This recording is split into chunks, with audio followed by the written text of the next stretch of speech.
So, good day guys. So, have you seen the Pokemon TCG market? So, Pikachu, binenta ko na guys. Sealed pa yan, sealed. Anyways, dami na nang i-scam tapos ang mamahal pa ng cards, no? Hindi na makatawa yung mga set ngayon. Simula nung sa Surging Sparks. Nung nagka-Surging Sparks, Pikachu lumabas 500 USD yung main hit. Then today, January 14, 15, yung mga Umbreon, Moonbreon, Sunbreon sabi nila, sold for pre-release September 17 pa yung release nung card. So, around mayroon una 18,500 halos million. Tapos meron nasa around 4,000 pataas USD yung mga nasa sold sa eBay. So paano natin na ano yun yan para sa mga regular collector like us? Wala na akong magagawa kundi panoorin na lang sila. Tapos ang dami rin nang i-scam sa marketplace, sobra. Kung makikita nyo yung mga post, maraming bumibili, maraming nang-i-scam, maraming nagbebenta. Halos umiikot na lang yung market Parang wala nang halos nagko-collect. Lahat na lang bumibili para ibenta, ini-invest nila. Which is fine naman. Kasi, di ba, yung Pokemon is sobrang hype ngayon. And this past few months, biglang nag-boom. Sabi ko nga, simula Surging Sparks. Kasi nung Twilight Masquerade, yung si Green Ninja pa, medyo okay pa yung market. Tumaas lang din siya dun Kasi yun yung kaunang hit na umabot ng 15K. So, nagpe-print tayo guys ngayon. 15K raw. From 6,000 nagdoble yung price niya. So, ano nga ba yung nangyayari ngayon? Marami ngayon tao yung nag-i-invest sa Pokemon. And yung natatabunan is yung mga nangongolekta ng Pokemon. So, ano ba magandang gawin ngayon? Hindi ko rin alam Kasi to be honest, kung gusto nyo mag-open ng Pokemon cards, medyo malabo na. Kasi dapat, di ba, magiging accessible sa atin yung mga modern cards. Ngayon, binebenta yung mga modern cards ng 1.5 per pack. Halos katumbas na siya ng X and Y era, di ba? Kung ganun na rin yung prices nila. Para saan ka pa para mag-grip? Yung ano na lang dun is, itago mo yung mga boxes mo. Kunyari, nakuha mo SRP. Tapos bumili ka na lang ng hits. Yun na lang siguro yung pinaka kaso mataas din yung mga hits ngayon Hindi ko lang talaga alam kung anong pwedeng gawin sa ngayong nangyayari sa ating market. Ako nagbebenta akong cards guys, as long na graded. Nagpapagrade pala ako guys, so if you are interested, pwede kong i-grade yung mga cards nyo. At saka ingat-ingat din sa mga Facebook page. Nagsilipa na yung mga scammer ngayon.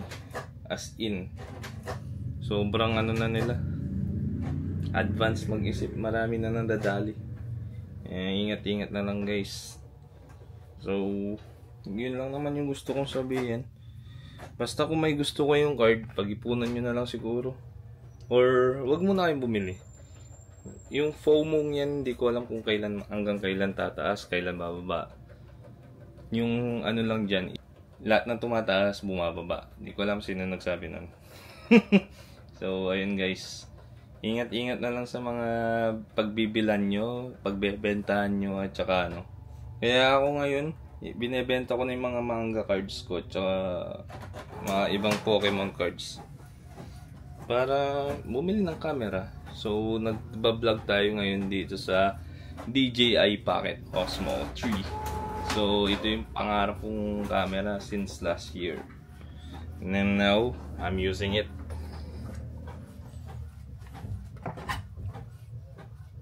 Ito pala yung favorite kong card. VGS10 Spider-Man. Centering. Anyways, i-review ba natin to? Back to the old channel ba? Reviewing Kiao vlog. Anyways, and piprint muna tayo. So, sige guys, later na lang. So guys, dumating na yung ating ating taas ka para makita ko. Ayan. Package from DJI. Bumili pala tayo ng what do you call that? Wait lang guys. Medyo hinihingal pa ako. Galing kasi yung baba.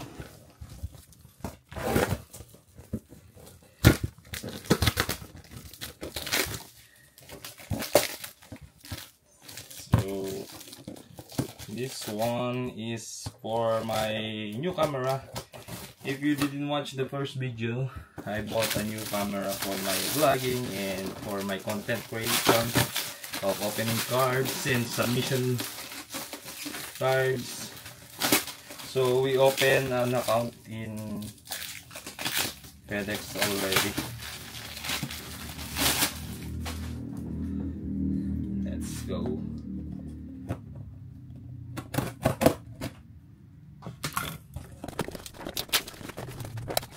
So isa.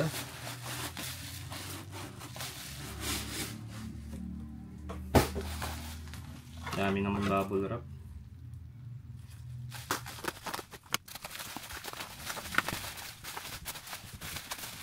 So it's so secured, and we bought ourselves a battery handle and mic mini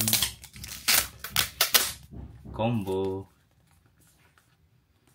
So ito na yung ating start. So we bought this for my battery.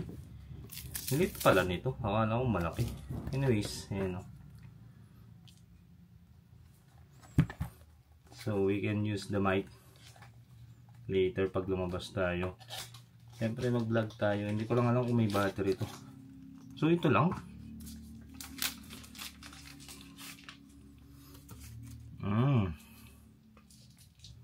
Mas malaki lang siyang konti, no? Ano yung laman niya? I guess that's it. And bumili pa na tayong bagong memory card. And this one, we need to unbox it already.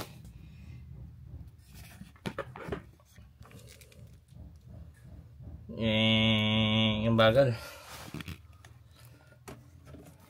Let's unbox that.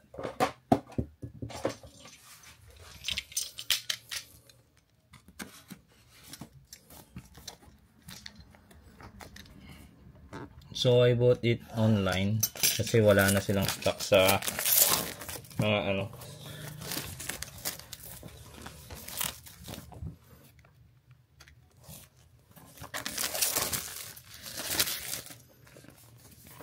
Nice. Ooh, cozy feeling.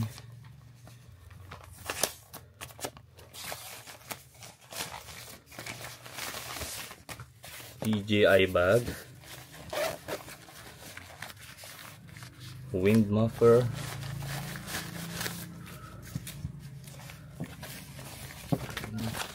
the AC adapter. Sobrang lambot niya guys.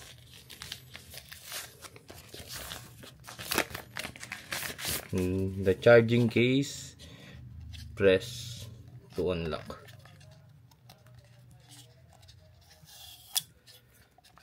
And the mic itself. So ayan, may charge siya, so pwede natin try mamaya. So let's go guys, labas muna tayo, then ayusin natin yan. Let's go, excited na ako. So hindi pa natin nakakabit yung mic.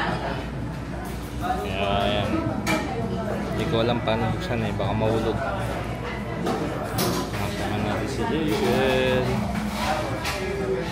Ay ka muna. Ayan, nasa Starbucks tayo guys. Naririnig nyo kaya ako yung direct na mic dito. So ngayon guys, may ano na tayo mic. And mic test. Mas okay kaya yung audio nito kapag mayroong mic. Tara, lagay mo nga to. And try natin mag-try ka habang naka-mic. Hindi, baka mahulog. Mahulog siya. Sa'yo na lang.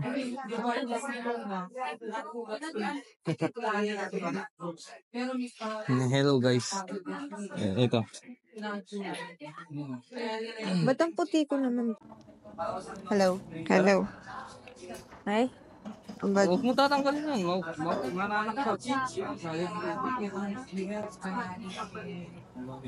May ilaw siya.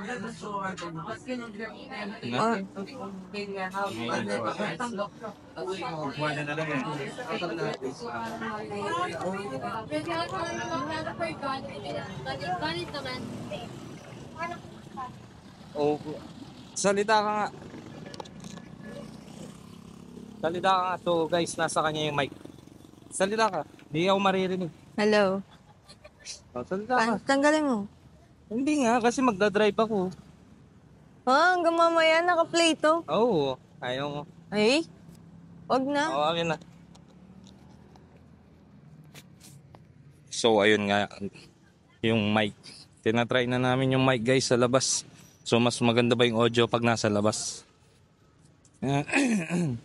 Sa tingin na mas okay, DJI Mini. And may noise cancellation na rin. And so, speaking of, yung ating Prismatic is January 17 na yung labas and wala pa rin. Pumunta kaming SM na nakaraan, wala pa rin Prismatic. Tapos, nung nag-chat din ako sa mga LGU, wala pa rin silang balita. So feeling ko wala nang Prismatic niyan. Ano yan? So ayan, bitawan na natin. Oh, magbubuksan. Sige guys, bye. Dapat mo nga sa akin. Mamaya pag nagpunta tayo sa Mario.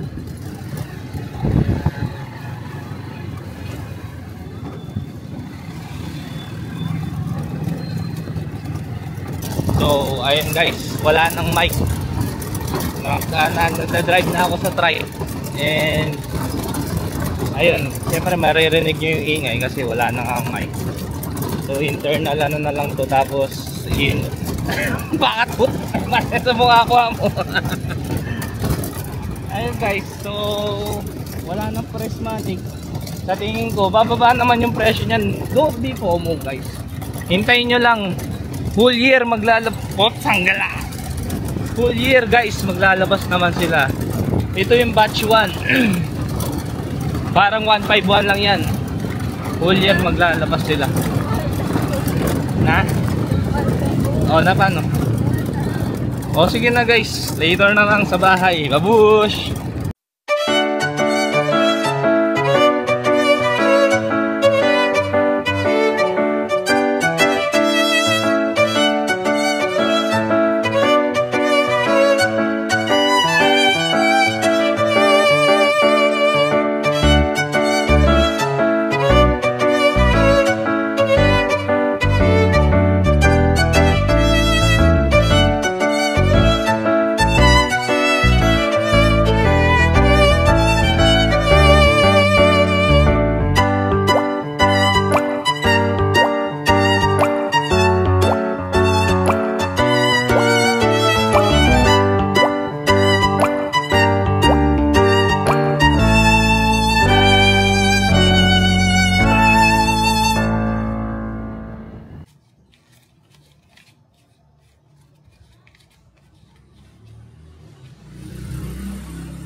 So ito yung after namin mag-vlog.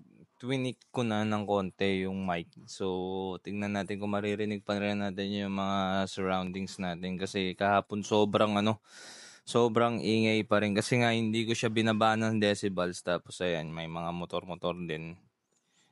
Ngayon, tingnan natin kung ganun pa rin. So, inaalam ko pa kasi first time ko nagka-mic. This is my first mic ever. So, simula nung nag-camera ako, ito pa lang yung unang bili kong mic na transmitter. Puro kasi Boya mic lang eh. Ngayon yung may brand na. So, let's see. Pakinggan natin na maayos. Mic check, 1, 2, 3. Ang ingay ng mga tricycle. Ewan ko lang kung maririnig nyo. 1, 2, 3, 1, 2, 3, go. 1, 2, 3, 1, 2, 3, go. So, I hope you enjoy my video. Click the notification bell to keep you updated and don't forget to like and subscribe. Peace!